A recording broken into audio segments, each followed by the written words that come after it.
Hello everyone, welcome to YouTube channel of SPC. पिछली दो class में हम लोगों ने रदरफोर्ड एटॉमिक मॉडल और बोहर्स एटॉमिक मॉडल को पढ़ लिया था। जब हम लोग बोहर एटॉमिक मॉडल पढ़ रहे थे तो हमने वहाँ पे देखा कि हम लोगों ने लिखा कि जो बोहर भैया थे हमारे, उन्होंने प्लैंक क्वांटम थ्योरी का यूज़ किया और मॉडल को क्या किया, सजेस्ट कर दिया। ठीक है, ये बात समझ में आ गई। तो मामला यहाँ पे फंस गया कि वहाँ पे एक शब्द यूज़ किया गया, क्या? Quantum. What is meaning of quantum? जो क्वांटम है इसका क्या मतलब है? तो अगर बात करें क्वांटम की, क्वांटम का मतलब ये होता है कि ये पैकेट ऑफ एनर्जी है। क्या है? पैकेट ऑफ एनर्जी, या फिर इसको बंडल ऑफ एनर्जी भी कहते हैं, या फिर आइंस्टीन चचा ने इसका नाम रखा फोटॉन। क्या नाम रखा? फोटॉन। कहे कि ये पार्टिकल ऑफ लाइट है। क्या कहे? पार्टिकल ऑफ लाइट है। लेकिन लाइट तो यार क्या होती? वेव। लाइट क्या होती? वेव होती है। अब माजरा फंस गया। माजरा ये फंस गया कि लाइट ससुरी है क्या, पार्टिकल है कि वेव है? तो कुछ लोगों ने कहा कि यार लग रहा है लाइट जो है वो दोनों नेचर को शो करती है। क्या करती है? लाइट दोनों नेचर को शो करती है। तो बात ये आ गई कि अगर लाइट दोनों नेचर को शो करती है तो इसका मतलब कोई रिश्तेदारी भी होनी चाहिए इनके बीच में।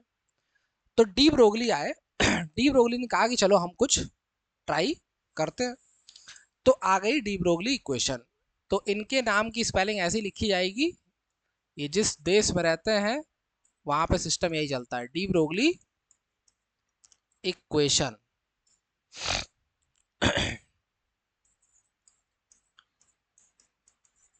क्या होती है? डी ब्रोगली ने कहा कि भाई साहब, अगर हम लोग बात करें लाइट की, ठीक, किसकी बात करें? लाइट की। तो if we deal with an electromagnetic radiation,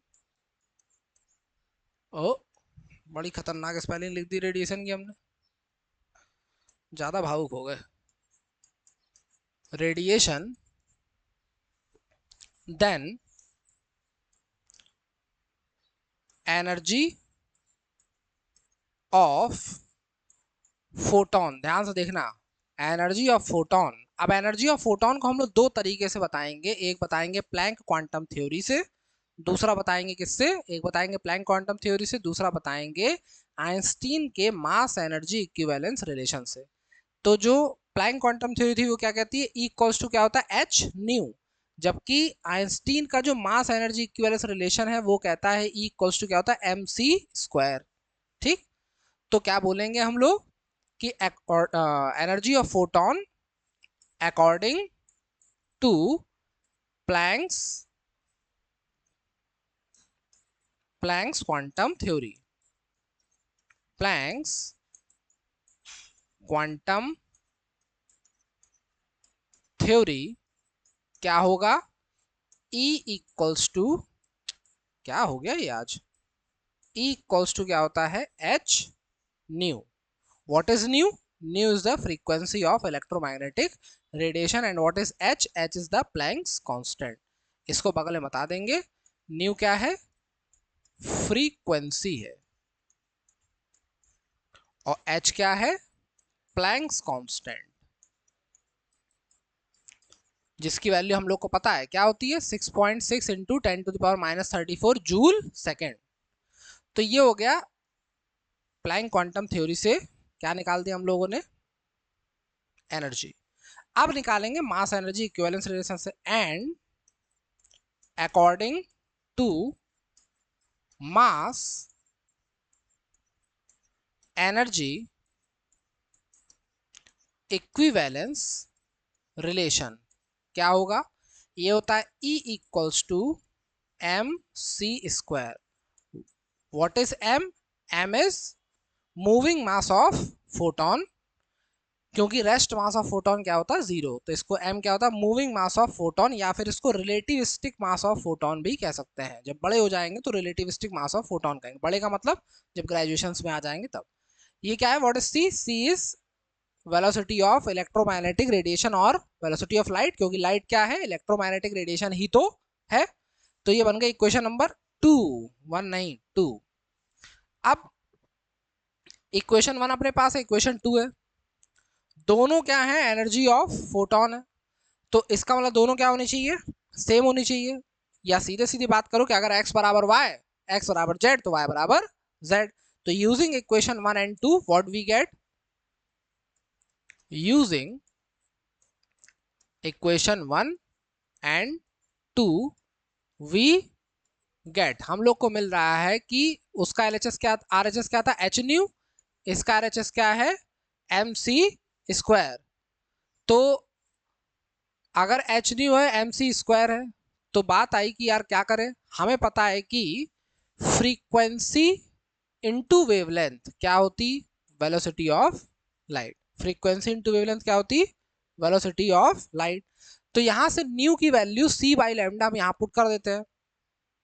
तो ये h इक्वल टू क्या होगा, न्यू की जगह हमने क्या रखा, c by lambda M C square. बताओ कोई कष्ट नहीं है। तो हमने कहा यार एक सी से एक सी तो कट रहा, तो क्या बचा ये m इंटू सी, और ये क्या बचा h upon lambda.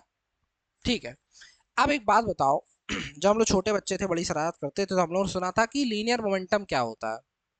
Linear momentum क्या होता है, लीनियर मोमेंटम होता है quantity of motion possessed by any object, mathematically it is defined as the product of mass and velocity. And what is m, mass, what is c, velocity of light। तो ये product क्या बन गया, momentum, इसका मतलब ये momentum बना, तो ये क्या हो गया p। ठीक, यहाँ पे हम लोग लिखेंगे सिंस p इक्वल्स टू क्या होगा, m इंटू सी, और यहाँ पे मेंशन कर दो कि सिंस न्यू बराबर c अपॉन लैम्डा, जहां यूज करो वहां लिख दो। तो ये क्या बना, h अपॉन लैम्डा, तो हमने लिखा लैम्डा इक्वल्स टू क्या हो गया, h बाई p, और यही क्या होती है, de Broglie equation. This is known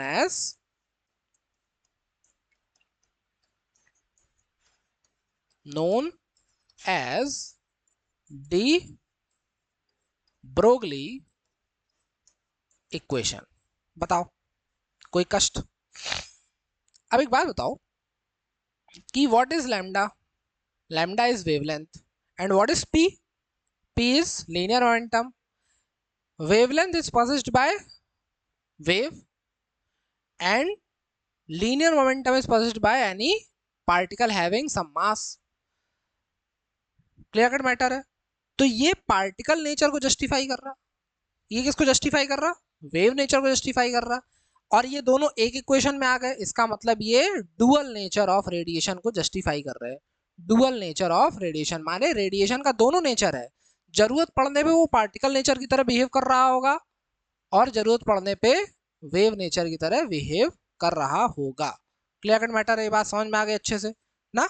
चलो, अब अगर ये lambda equal to H by P de Broglie equation है, तो हम लोग तो जानते थे कि सिंस काइनेटिक एनर्जी जो होती थी, हम लोग के से लिखते हैं, चलो एक बार पूरा लिख देते हैं। सिंस काइनेटिक एनर्जी और P का क्या रिश्ता होता था, K equals to P square by 2m। तो यहां से P स्क्वायर है, ये क्या हो गया 2m K हो गया, बताओ हो गया। तो P इक्वल्स टू क्या हो गया, under root of 2m K हुआ।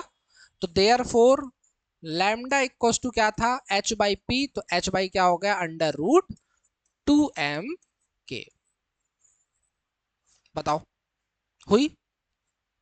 किसी चीज की काइनेटिक एनर्जी पता हो, मास पता हो, रखो, ठेलो, लैम्डा निकालो, खत्म करो। लेकिन कहानी यही नहीं रुकती। कहानी कहाँ चली जाएगी, कहानी चली जाएगी कि तुम जब छोटे बच्चे थे तो तुमने सुना 10th क्लास में कि V का फॉर्मूला होता है WI होता है। What is W, W is work, work is energy, और यही एनर्जी बनेगी काइनेटिक। अगर ये हमने यहाँ मल्टीप्लाई करा दिया तो W बराबर क्या बना, Q into V, Q into V। बहुत बढ़िया। तो तुम बोल रहे हो कि ये Q इंटू V हो गया कौन, K। तो सिंस K इक्वल्स टू हम लोग जानते हैं Q इंटू V के बराबर भी होता है, तो देयरफॉर लैम्डा इक्वल टू क्या हो जाएगा, h अपॉन 2m/q_v। बताओ, हो जाएगा। q और v क्या है, चार्ज, और v क्या है, पोटेंशियल। q क्या है, इलेक्ट्रिक चार्ज, v क्या है, पोटेंशियल। तो हमने पता चल गया रिलेशन की जो लैम्डा है वो h अपॉन √2m/q_v हो गया है। अगर बात करें इलेक्ट्रॉन की, फॉर इलेक्ट्रॉन का चार्ज कितना होता है भाई साहब, 1.6 इंटू 10⁻⁻19 कूलम। इलेक्ट्रॉन का मास क्या होता, 9.1 इंटू 10⁻31 kg। h की वैल्यू क्या होती है हमें पता है, 6.6 इंटू 10⁻34 जूल सेकेंड। तो अगर हम लोग लैम्डा के फॉर्मूले में ये सारी वैल्यू पुट करें, h बाई था √2m/q_v, तो 6.6 10⁻34 अपॉन √2m की जगह 9.1 इंटू 10⁻31, फिर q क्या होगा 1.6 इंटू 10⁻19 और साथ में कौन है, v। तो ये जो लैम्डा निकल के आएगा ये आएगा मीटर में। अब इसके बाद हम लोग डायरेक्ट आंसर याद रखेंगे कि अगर इसको ध्यान से देखें ये बनेगा √150 150 अपॉन v, किसमें, एंगस्ट्रॉम में। किसकी बात हो रही, लैम्डा ऑफ इलेक्ट्रॉन। अगर किसी इलेक्ट्रॉन को v वोल्टेज से एक्सेलरेट कराएं, जैसे ही v वोल्टेज छुआओगे भागने लगेगा, तो v वोल्टेज से एक्सेलरेट कराएंगे तो उसका वेवलेंथ कितना होगा, इतना डायरेक्ट याद रखेंगे। बस v की वैल्यू मान लो दी, v की वैल्यू दे दी 300 वोल्ट है, तो 300 यहाँ रखा, 150 अपॉन 300, सेवा खत्म, सेवा खत्म हो गई, तो बचा 1/2, 1/2 1 बाई अपॉन 1 बाई √2 बचेगा एंगस्ट्रॉम में। √2 वैल्यू तुम्हें पता है 1.41 होती है, रख के सॉल्व करना हो कर लो, नहीं करना वहीं छोड़ दो। अगर इसको और सिंप्लीफाई कर दें कि लैम्डा ई √150 की वैल्यू होती है 12.27, तो अपॉन √v बच गया, ठीक, 12.27 अपॉन √v। तो ऐसे रखोगे आंसर पट्ट से बाहर। ऐसे ही हम लोग निकाल सकते हैं डिफरेंट पार्टिकल्स के लिए, तो वो निकालोगे तुम, हम केवल लिख दे रहे हैं कि लैम्डा पी जो होता है वो होता है 0.286 अपॉन √v एंगस्ट्रॉम, ठीक है। जहां पे पी का चार्ज, पी का मास वही रखोगे, पी का मास क्या होता, 1.67 इंटू 10⁻27 kg, चार्ज सेम होता है। अगर लैम्डा ऑफ अल्फा कह देता, अल्फा पार्टिकल, तो अल्फा पार्टिकल का जो चार्ज होता है वो ट्वाइस ऑफ प्रोटॉन होता है। अल्फा पार्टिकल का चार्ज क्या होता है, ट्वाइस ऑफ प्रोटॉन, प्रोटॉन की चार्ज का दुगना। और अल्फा पार्टिकल का जो मास होता है वो क्या होता है, 4 times of proton, 4 times of mass of proton. तो लैम्डा अल्फा निकालोगे तो आएगा 0.101 अपॉन √v एंगस्ट्रॉम, ठीक, ठीक है। तो ये बात हम समझ गए कि पूरा रोल √v का यहाँ पे है। मान लो कि हमें एक क्वेश्चन दे दे, बहुत ही प्रसिद्ध सवाल, कि हमें दे दिया कि Q जो है एक तुम्हारे पास प्रोटॉन है एंड क्या है, अल्फा पार्टिकल है। Proton and alpha particle are accelerated by same v, same v से एक्सेलरेट करा, देन फाइंड, हमसे कह रहा है lambda p upon lambda alpha बताओ the ratio of wavelength of proton to the wavelength of alpha particle, ये हमसे पूछ रहा। समझ में आ रही बात। तो हमने कहा कि यार lambda p upon lambda alpha पूछे हो तो हमें फॉर्मूला पता है कि लैम्डा इक्वल टू क्या होता, h अपॉन √2m/q_v। बताओ, यही है। तो अगर हम लोग इस फॉर्मूले का यूज करें और लैम्डा पी के लिए लिखे तो क्या होगा, h अपॉन √2m, इसके प्रोटॉन के चार्ज को हमने डिनोट कर दिया e से और बन गया ये v। अगर लैम्डा ऑफ अल्फा लिखे, ध्यान से देखना, लैम्डा ऑफ अल्फा 2, इसका मास कितना होता है अल्फा का, प्रोटॉन के मास का 4 गुना, तो ये अगर m है तो ये कितना हो जाएगा 4m। अल्फा का चार्ज कितना होता, प्रोटॉन के चार्ज का दुगना, तो ये क्या हो जाएगा 2e, और ये v। बताओ, हुआ। हमें क्या फाइंड करना है, lambda p upon lambda alpha, हम दोनों का रेशियो ले लें। तो हमने लिया ratio lambda p upon lambda alpha. तो एक बात बताओ, एच से एच, √2 से √2, वी से, एम से, ई से, बचा कौन? 4 इंटू 2 क्या बचा? 8। तो ये ऊपर वाला टर्म है, ये नीचे वाला, और 1 अपॉन √8 बचा, तो पलट के कहाँ जाएगा? ऊपर आएगा। √8 माने, √8 माने क्या होता है? 2 √2। तो इसको मान लो ये क्वेश्चन आया तो ऐसे सॉल्व कर दोगे। ऐसे कोई भी क्वेश्चन आ जाए, तुम्हें बस मास और चार्ज पता होना चाहिए, सॉल्व कर लोगे, कर लोगे। अगर डिफरेंट डिफरेंट पोटेंशियल दिया होता तो तुम डिफरेंट पोटेंशियल की वैल्यू रख देते, क्या दिक्कत थी उससे? कोई दिक्कत नहीं थी, आराम से आता आंसर आता। लेकिन मान लो यही क्वेश्चन एमसीक्यू में आ जाए तो क्या करोगे? तो क्या पूरा निकालोगे? नहीं। तो एक छोटी सी चीज हम लोग याद रखेंगे कि प्रोटॉन अपॉन अल्फा अगर है तो आंसर क्या होता है? 2 √2। कभी कभी उल्टा पूछेगा कि लैम्डा अल्फा अपॉन प्रोटॉन बताओ, और पहले ही ऑप्शन देगा ये, क्योंकि तुम तो रटे थे, तो आंसर तुम्हारा तुरंत पट्टे से गलत हो जाएगा, पट्टे से हेडशॉट मार दोगे। तो क्या करोगे उस समय? ध्यान रखना है कि पी अपॉन अल्फा है तो 2 √2, लेकिन अगर अल्फा अपॉन पी है तो 1:2 √2 आंसर होगा। अगर ये तुम्हें ध्यान है तो तुम्हारा काम पूरी तरीके से सेट है। ठीक, ठीक है। तो इस तरीके से हम लोग आसानी से कुछ भी निकाल सकते हैं। अच्छा, न्यूट्रॉन जो होता है अपना, न्यूट्रॉन चचा, न्यूट्रॉन के पास चार्ज तो है नहीं। अगर न्यूट्रॉन के पास चार्ज नहीं तो वी पोटेंशियल लगाएंगे तो एक्सेलरेट नहीं करेगा, तो उसके लिए थर्मल एनर्जी की जरूरत पड़ेगी। ठीक है, तो उसकी रिक्वायरमेंट हम लोग को यहाँ पे विशेष है नहीं, इसीलिए पढ़ने की जरूरत नहीं है। नहीं तो वो होता है lambda equals to H upon √3m/kT। ठीक, लेकिन उसका कोई विशेष मतलब फायदा है नहीं, तो उसको हम लोग छोड़ देते हैं कि जाए चूल्हे भाड़ में। चलो, तो ये हो गई बात किसकी? डी ब्रोगली इक्वेशन की।